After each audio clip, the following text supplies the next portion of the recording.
Demos paso entonces a una sesión especializada llamada Adelantándonos a la crisis, Turnaround and Restructuring, Deep Financing, Distress, M&A, Dinámica, Estrategia e Insights.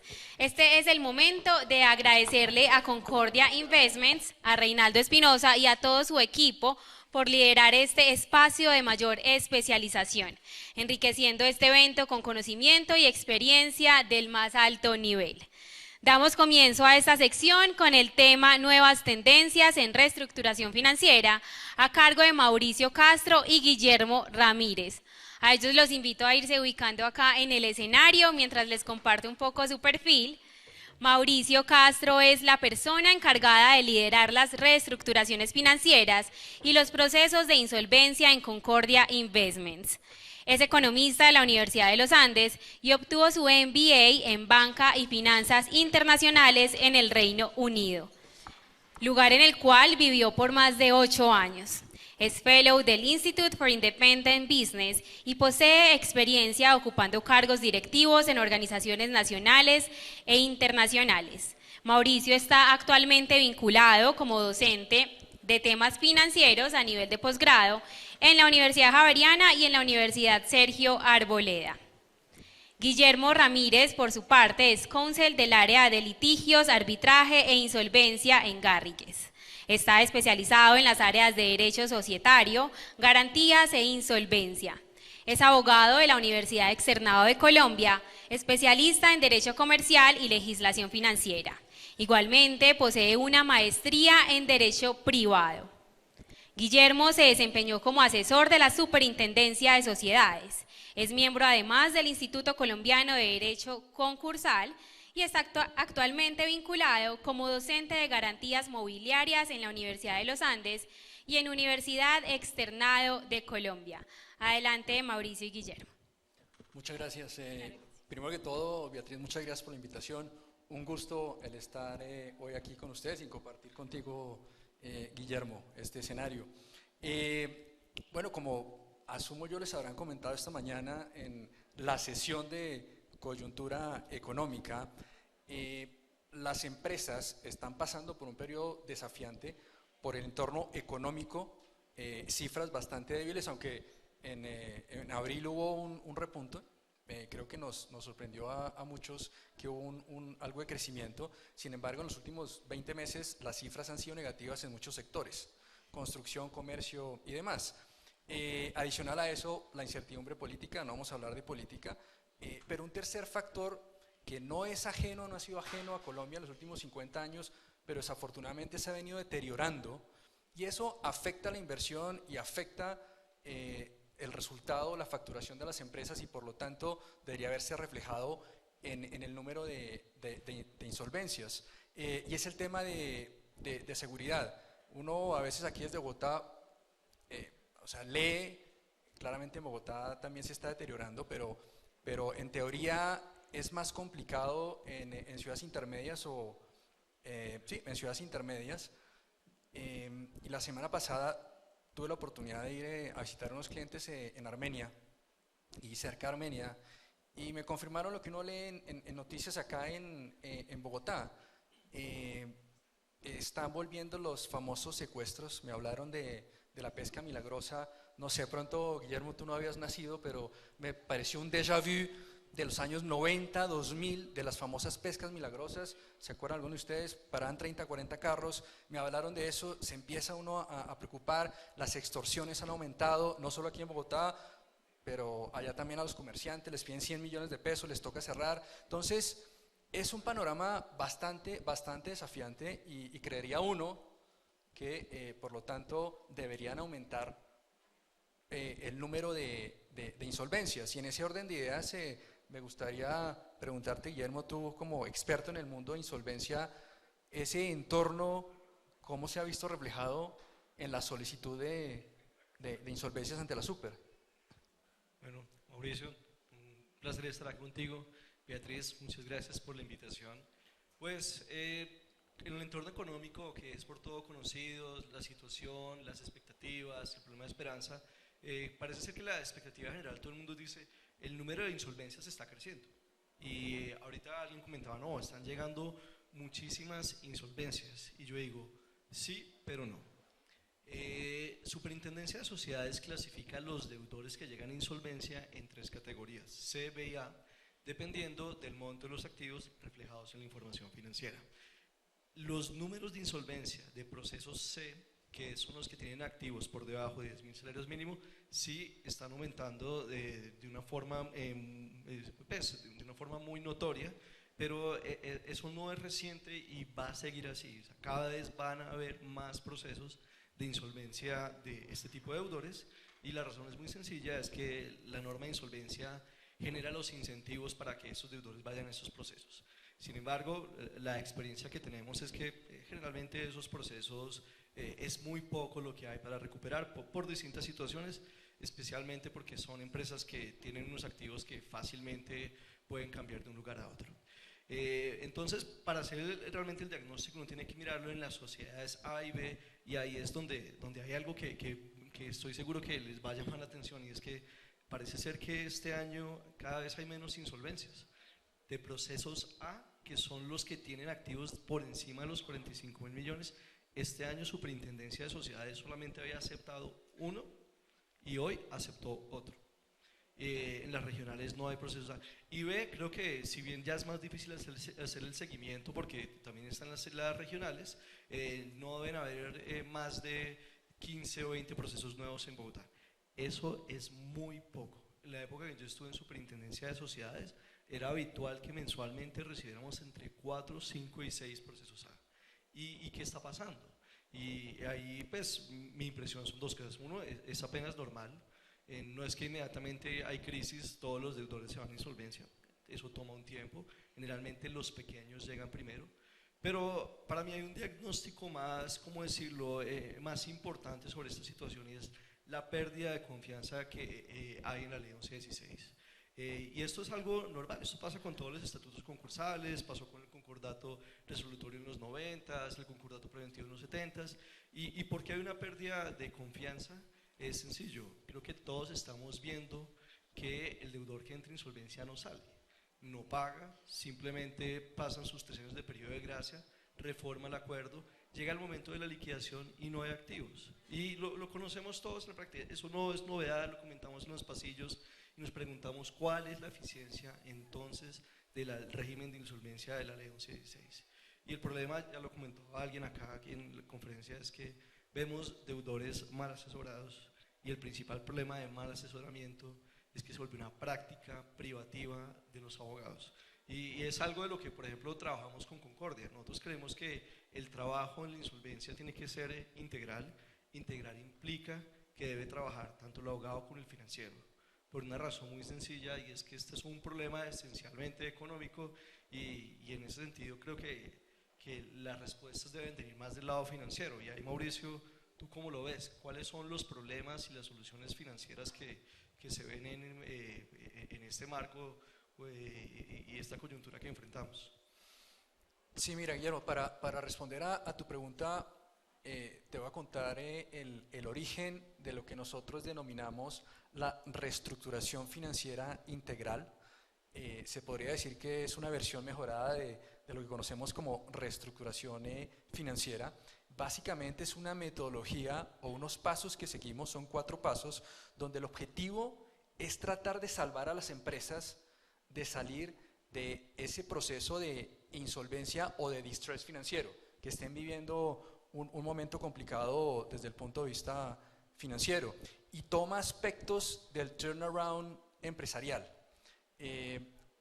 Hace 2 años en Perú, donde tenemos operaciones, se nos acercó un cliente del sector inmobiliario, una constructora, tenía deuda por $25 millones, 4 o 5 acreedores, bancos todos ellos, no fácil poner de acuerdo a 5 acreedores y de ese tamaño, y ya estaban a punto de entrar en insolvencia. En Perú se hace todo el trámite con Indecopi, no con la Super, y ya estaban a punto de entrar. Trabajamos allá, en ese momento no con Garrigues, pero con otro bufete de abogados igualmente importante, y logramos hacer una reestructuración privada. Y ahí fue donde nos dimos cuenta, y como lo comentaba Guillermo, lo importante de trabajar en equipo entre el financiero y el abogado. y personas o equipos que tengan experiencia previa en ese tipo de situaciones, porque las empresas no dudo tienen un muy buen financiero, pero es diferente manejar una situación de crisis en insolvencia y fuera de la insolvencia. Lo mismo que estoy seguro tienen muy buenos abogados, tienen idea del tema de insolvencia, pero no es lo mismo si se ha dedicado toda la vida a asesorar empresas en insolvencia. Entonces, ese trabajo en equipo interdisciplinario es muy, muy importante, y por eso el primer paso o el primer pilar es buscar a toda costa la reestructuración privada. En este caso lo logramos con este cliente en Perú, no fue fácil, pero lo logramos. Pero debemos abarcar o más bien hacer el esfuerzo, insisto, de llegar a un acuerdo y hacer una reestructuración privada. En nuestra experiencia nos hemos dado cuenta que la reestructuración privada es lo más beneficioso a medio y a largo plazo, tanto para el deudor como para el acreedor. Ahora bien, hay casos donde no es posible. Si ya se agotaron todas las posibilidades, tenemos que seguir al segundo paso. Y el segundo paso es la reestructuración judicial. Ahí es donde entra Garrigues y Guillermo. Y en ese orden de ideas, desde el punto de vista jurídico, Guillermo, me gustaría preguntarte ¿qué impediría o qué impide generalmente esa reestructuración privada y que toca llegar a la reestructuración judicial? Bueno, aquí un comentario. Con Mauricio preparamos este panel hace unos 20 días y esta semana tuvimos una noticia muy interesante del Congreso, que fue la aprobación del proyecto de ley que hizo permanentes los decretos legislativos 560 y 772, que a mí pues, me llena un poco de especial alegría por haber participado con la preparación de esos decretos. ¿Y por qué es importante esta reflexión? Porque, como Mauricio lo decía, antes solamente teníamos que elegir entre el tema de la reestructuración privada y la judicial. ¿Cuál siempre es preferible y en cualquier escenario es mucho más beneficiosa la reestructuración privada? Es por todo lo que nos estaba comentando Mauricio. ¿Cuándo no es posible la reestructuración privada? Esencialmente en dos escenarios.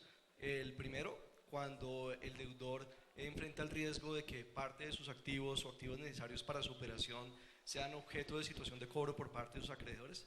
Es decir, si hay un proceso ejecutivo con libramiento de mandamiento de pago, se acabó el tiempo, no hay tiempo para negociar. Se está en el área de la práctica de las medidas cautelares y ya hay practicada la medida cautelar, si bien es posible levantarlas, eso generalmente mata a la empresa.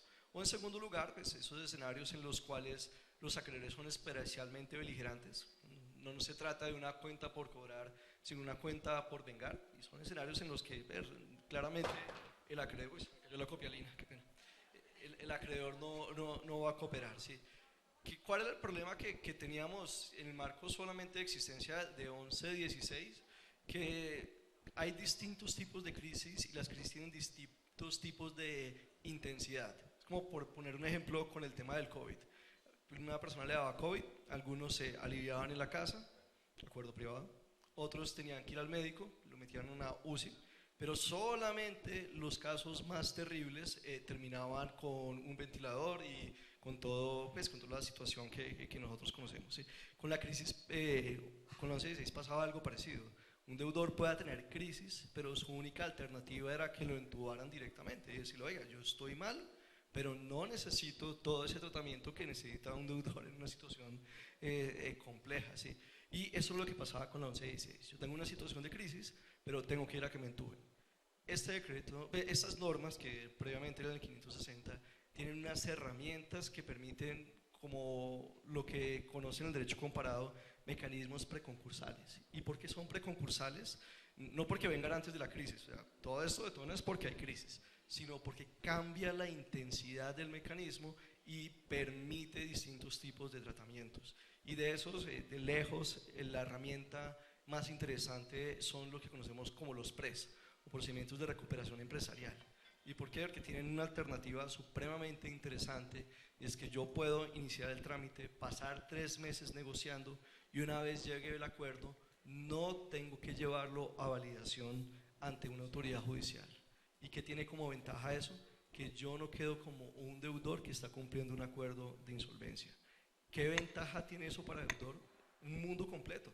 es la diferencia entre poder acceder ante nueva financiación, tanto con el sector bancario, pues acreedores regulados y supervisados, como otros tipos de acreedores. Entonces, esta es una herramienta que permite un tratamiento distinto de la crisis y mucho más sutil. Por ejemplo, la posibilidad de celebrar acuerdos con categorías.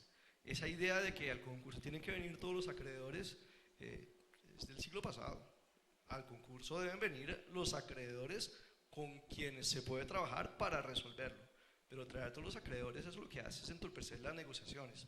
Por eso esa posibilidad de celebrar acuerdos solamente con el sector privado, con una categoría de acreedores, es una alternativa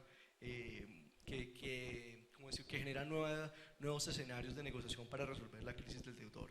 Porque en últimas, lo que buscamos en estos escenarios esencialmente es que el deudor siga funcionando.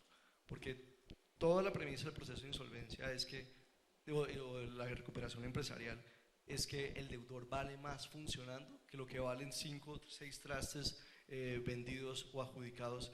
Y ahí, Mauricio, ahí la pregunta vuelve al tema económico: ¿cuáles son las herramientas que tenemos para permitirle a ese deudor continuar funcionando?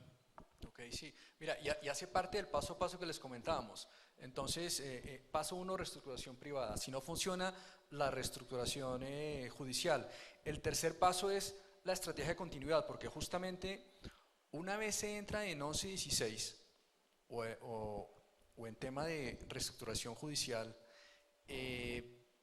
generalmente se le cierran las puertas a las empresas con el financiamiento tradicional. Los bancos, si antes no le prestaban plata o de una forma difícil, ahora sí no les van a prestar. Y sé que es fácil decirlo, en la práctica no es tan fácil, pero lo ideal es que antes de entrar en 11-16 es importante tener una clara estrategia de cómo vamos a solventar esas necesidades mínimas de liquidez o de capital de trabajo. ¿Qué es lo que pasa en la práctica? La mayoría de empresas, y los entiendo perfectamente, llegan a una situación en la cual los están embargando todos los días, los llaman los acreedores, los dueños, accionistas están hasta aquí, hasta la coronilla, no saben qué hacer y les dicen: oiga, está la 11-16 donde les congelan a ustedes los pasivos. Listo, lancémonos allá. Pero no han pensado previamente: oiga, nos lanzamos a eso de la 11-16 o el PRES, y si es 11-16, pero ¿cómo vamos a funcionar? Entonces sí es importante eso. Si ya uno está adentro, importante revisar. Suena lógico, pero créanme, muchas empresas no lo hacen, y es revisar la estructura de costos. Hay que apretarse el cinturón, hay que ajustar ese plan de negocios. Es que había un plan de negocios ajustado al mundo de la reorganización. 3, no todas las empresas lo tienen, pero si por casualidad tienen activos improductivos, tratar de venderlos. Obviamente todo depende del tamaño de la empresa, del sector de la empresa, pero en general esas son las estrategias que se siguen. Ahora bien, el cuarto paso o la cuarta estrategia es la consecución de recursos. No es fácil, pero sí es posible. Como les comentaba, los bancos cierran las puertas, pero hay fondos especializados, hay inversionistas que se mueven en este mundo y están dispuestos a prestar plata, a invertir en empresas que están pasando dificultades. Ahora bien, como todo, no todos aplican. Obviamente hay un filtro. Y en términos generales, ¿a qué empresas estos fondos de distress les prestan? Una empresa que así esté pasando dificultades, que esté muy endeudada por qué sé yo motivo, que el negocio, el producto o servicio siga siendo atractivo, que se le vea potencial. 2, sí o sí que tenga garantía real. Si no tiene garantía, es difícil, porque son inversionistas que están acostumbrados a prestarle a empresas que están en problemas, pero tampoco están para feriar la plata, entonces necesitan algo de seguridad. Por lo tanto, es importante que tengan algún tipo de garantía real. A veces en la práctica no es posible, porque estas empresas que entran en insolvencia, que entraron con créditos del sector financiero, la mayoría ya lo tienen pignorado a los bancos. Entonces, ojalá les quede algo libre. Y tercero, o o más bien, para ilustrar un poco esta tercera y cuarta estrategia, muy brevemente quiero comentarles un caso que sonó mucho hace 2 o 3 años. Les voy a comentar desde nuestra perspectiva qué pasó. No los voy a aburrir con el caso, pero 2 o 3 aspectos donde aplicamos la tercera y cuarta estrategia. El final de la historia no es un final feliz, pero créanme, no fue por culpa nuestra, pusimos todo nuestro empeño, pero me parece un buen caso para ilustrar, y fue el de Almacenes La 14. No sé si les suena Almacenes La 14. Sí. Perdón, ¿alguien de Cali, del Valle? Sí. ¿Dolió o no dolió? Mucho, sí, sí. Es un caso, sí, es una lástima realmente que se hayan ido a liquidación. Básicamente, en agosto de 2020 nos contrataron para conseguir recursos, ya venían mal. Ustedes miran las cifras y uno diría, no, a esta empresa nadie les va a prestar. O sea, nos contrataron en agosto. En diciembre no nos habían contado, pero es normal porque es confidencial. Cuando una empresa va a entrar en 1116, lo sabe el dueño, el abogado y un financiero, el área financiera, nadie más, porque la cosa se puede complicar bastante. Nos enteramos en diciembre que habían aplicado y los habían admitido, fue diciembre o enero, en la ley de reorganización, pero igual seguimos con la tarea. En febrero de 2021 les conseguimos $25 millones. Ya estábamos a punto, ya se estaba haciendo, hay que hacer un memorial y pedirle el permiso a la Super. Ya estaba listo el memorial, esto era primera semana de abril, inclusive uno de los grandes inversionistas de ese fondo iba a venir a Cali, ya tenía tiquete, y lo que es la ley de Murphy. ¿Qué pasó en abril del 2021, a finales de 2021? ¿Se acuerdan? ¿Pandemia? No, pero esto fue peor que la pandemia. Mucho empresario decía que esto fue peor que la pandemia, el estallido social, por allá en abril, mayo. ¿Y cuál fue de las peores o las ciudades que más se afectaron? ¿Cuál fue? Cali. Es que lo que es la ley de Murphy se cayó esa financiación, y ahí estamos hablando de la estrategia 4. Pues nos devolvimos a la estrategia 3, y es, ¿qué hacemos para que la empresa continúe? Un asociado que trabaja con nosotros en casos muy puntuales, se llama Carlos Hugo Escobar, él ha sido gerente de muchas empresas acá en Colombia. Él en los 90 salvó una empresa similar a la 14, Magali París, era un supermercado en Cartagena. Hagan de cuenta el mismo estilo de la 14, ese arraigo, así como la 14 en Cali y el Valle, Magali París. Yo no sabía que existía. Cuando me dijo Magali París, me sonó, fue a moda, ¿no? Por aquello de París. No, era un supermercado. Y a Carlos Hugo lo salvó, y en ese momento se lo vendió al Grupo Éxito, Almacenes Éxito. Entonces, teníamos montada la estrategia donde, en teoría, no es difícil la respuesta. Lo complicado es la práctica. Y era crear una nueva compañía, una NewCo, era crear una NewCo. Ya tenemos la estructura, ya tenemos a la gente, y ya teníamos convencido a uno de los acreedores, que era un banco, para que nos diera una línea de crédito que no se necesitaba, porque estaba también montado el sistema que ya, insisto, se había hecho en los 90 con Magali París, que no se iba a necesitar financiamiento, pero por tranquilidad se pidió una línea de crédito. La línea de crédito se aprobó, inclusive teníamos firmados un MOU, para los que no son abogados, es un memorando de entendimiento, un contrato que dice, oiga, sí, estamos de acuerdo con la estructura y vamos por esa. Solo nos faltaba la aprobación de los accionistas. Cuando ya le dijimos al representante legal, estamos listos, el banco aprobó, entonces por favor que nos llegue el ok de los accionistas. Una semana, no, que ya va a salir. 2 semanas, silencio total. A las 2 semanas nos enteramos, como todos ustedes, ese comunicado a la Super, que querían liquidar a la 14. Entonces, ¿a qué voy?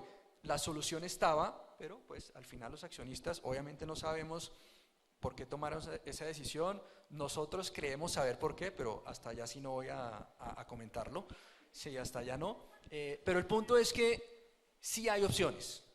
Hay opciones, no para todas las empresas, pero sí hay opciones. Y es importante ir paso a paso y tratar de buscar la solución en una de estas 4 fases que les he comentado, y eso ya para concluir, diría yo que es como debería, o hablando cómo es que es el tema, así es, nuevas tendencias, ¿no? de reestructuración, yo diría que es ya una nueva tendencia en reestructuración, y es ese trabajo en equipo interdisciplinario con abogados financieros que tengan experiencia y trabajen en equipo y tratar de buscar cualquier tipo de soluciones para salvar esa compañía.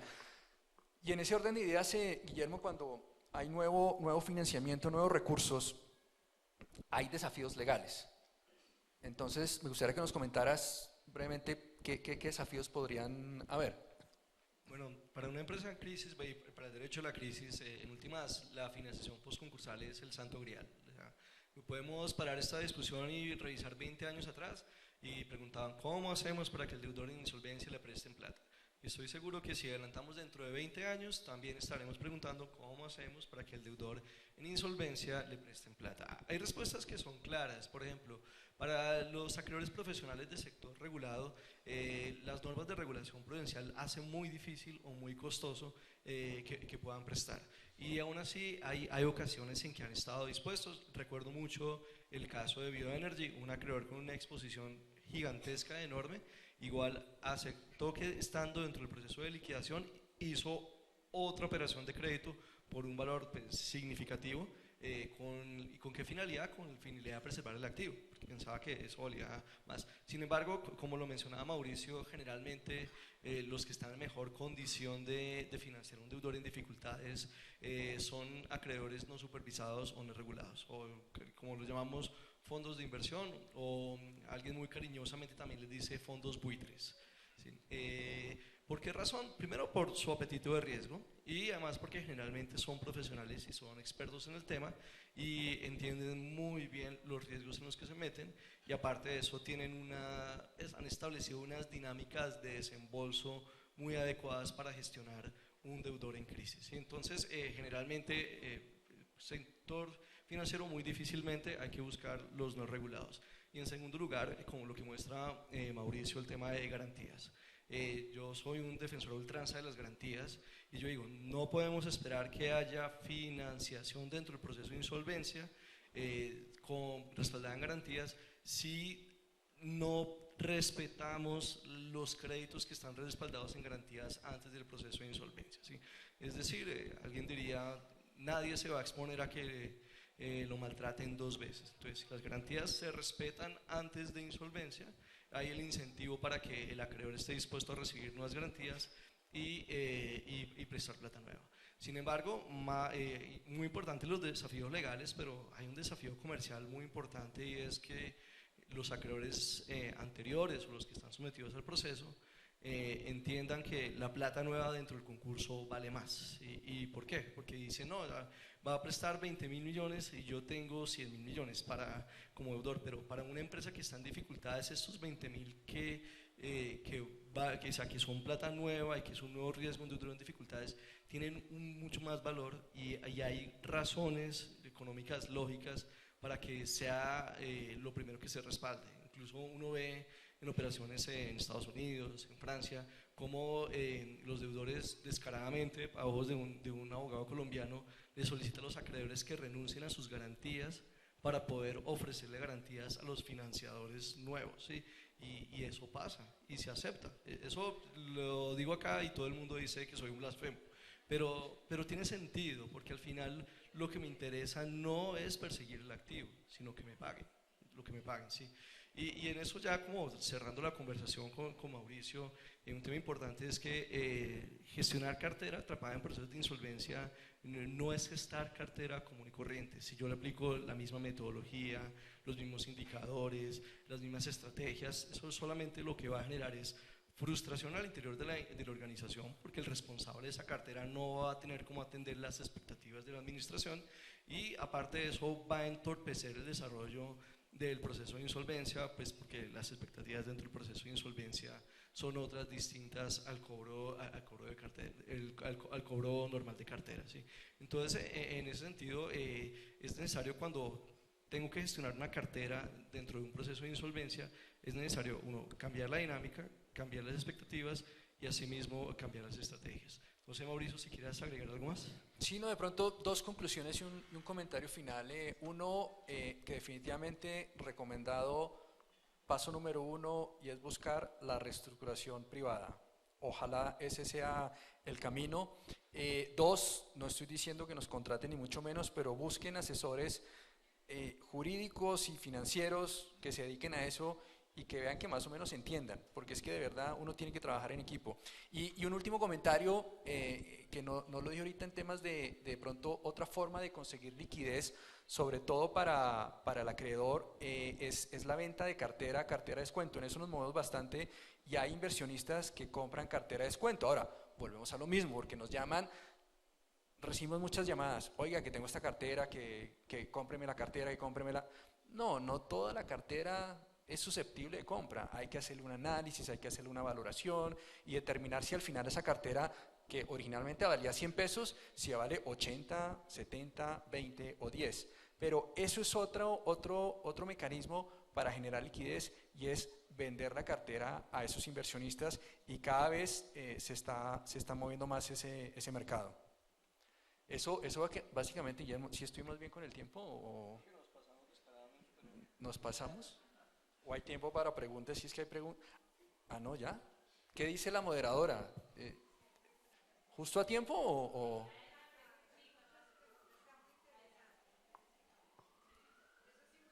Sí, o están dormidos, porque... Sí, ¿no? ¿No se han dormido todavía? ¿No? Bueno, buenas tardes nuevamente y gracias por la intervención. Yo sé que usted a lo largo de esta charla han tocado ese tema y ese tema también que me ronda. Yo soy abogado de procesos concursales de una entidad financiera. Okay. Ustedes hablan del perfil cuando llega ese deudor, primero porque ustedes defienden, y los entiendo, el acuerdo privado, para que ese deudor no llegue a la ley 1116. Pero sin embargo, lo decía Guillermo ahora, pues se revisa el tema de esa sociedad del inventario, de estados financieros, pero como bien lo decía ahora un panelista esta mañana, el papel aguanta todo, ¿no? O sea, los números se pueden escribir y pueden quedar plasmados. Ustedes cómo, ahora sí viene la pregunta, ¿ustedes cómo perfilan a esa sociedad que primero va con la consulta o con la asesoría de que quiere someterse a un acuerdo privado? Obviamente no quiere estar en la ley 1116, pero si bien es cierto que voy con el principio de la mala fe también, porque si hay voluntad, pues va a honrar sus obligaciones, bien sea en el acuerdo privado o en la ley 1116. Esa sociedad gana todo el tiempo, digamos en un acuerdo privado, gana todo el tiempo del mundo, pide un periodo de gracia, 1 año, 2 años, y al cabo del tiempo vamos a ver que es admitida la ley 1116. Yo sé que ustedes tienen desde su asesoría, desde esa dupla que es financiera y jurídica, porque eso es una expectativa, o sea, nadie puede garantizar que se va a quedar en ese acuerdo privado, pero ustedes también cómo pueden perfilar para decirle a esa sociedad, venga, esto no es un acuerdo privado, ni siquiera es una ley 1116, va a llegar a una liquidación judicial. Entonces, ganó todo el tiempo del mundo, esa sociedad invirtió todos los recursos en cualquier empresa de consultoría y al cabo de los 2 años está en una representación empresarial o en una ley en una liquidación judicial. Entonces, ¿ustedes cómo pueden, digamos, no garantizar, pero sí advertir que eso no va a ser un acuerdo privado, sino que al cabo de unos años se va a convertir en un proceso concursal en la modalidad de reorganización empresarial o de una liquidación judicial? Muchas gracias. Ok, ¿y la pregunta es para los dos o...? De pronto Guillermo, que es el tema más judicial, jurídico, ¿no? Y de pronto yo igual desde el punto de vista financiero. Claramente ahí uno escucha el dolor de un abogado de entidades financieras en procesos concursales, que es lo que comentábamos, es que ¿qué es lo que pasa? Hay un gran desprestigio en la norma. Nuevamente, esto no es nuevo, esto pasa con los estatutos concursales cada cierto tiempo, y yo siento que con la ley 1116 estamos llegando a ese punto, y hay un tema de desprestigio, de que no le creemos al deudor que entra en insolvencia, porque sí, el 90% de los deudores celebran acuerdo de reorganización, supuestamente. ¿Cuántos lo cumplen? ¿Cuántos no lo reforman al tercer año? ¿Cuántos al momento de la liquidación hay algo para cobrarlo? ¿Sí?